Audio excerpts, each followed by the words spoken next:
Thanks, Amanda, and welcome everyone to the museum on this rainy Wednesday night.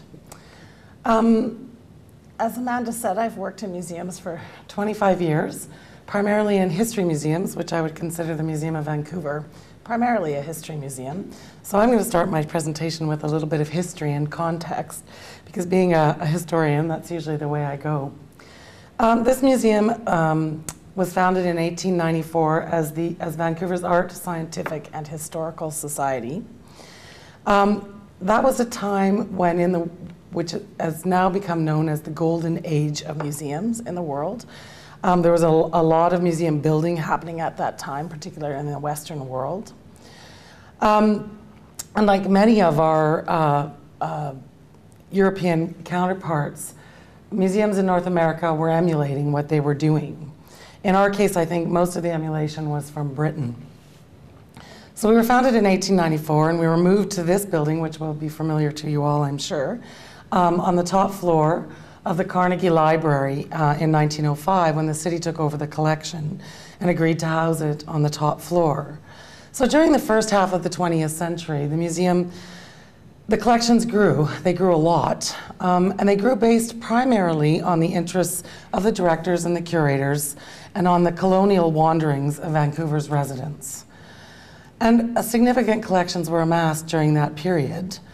Often, this was the first exhibit. It happened on Granville and Dunn, in the Dunn building on Granville, later in 1894.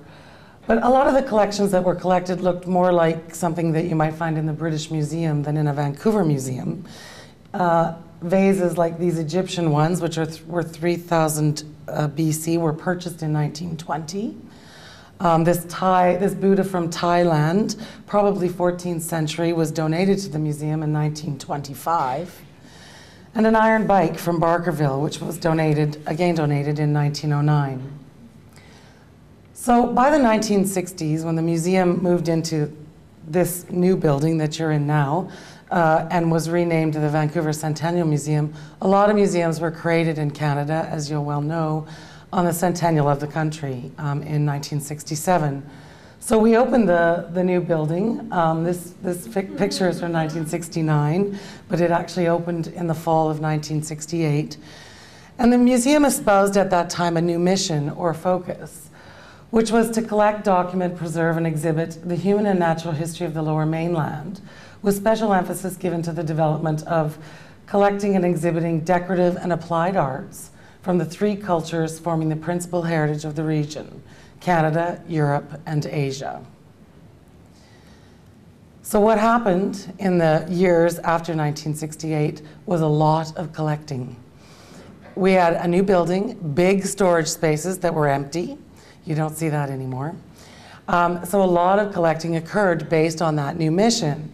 Things like this Chinese image coat from the 19th century, this Shimshan frontlet, which was purchased in 1981 and added to the ethnology collection, and a lot of historical collections based on Vancouver's history, like this collection of soda siphon bottles. So today, over that 115-year history, the museum has a collection of about 70,000 objects, depending on how you count them. If you count every shard in our archaeological collection, it's significantly more. If you count all the shells in our natural history collection, it's millions more. But we like to use 70,000 because it's a more realistic figure.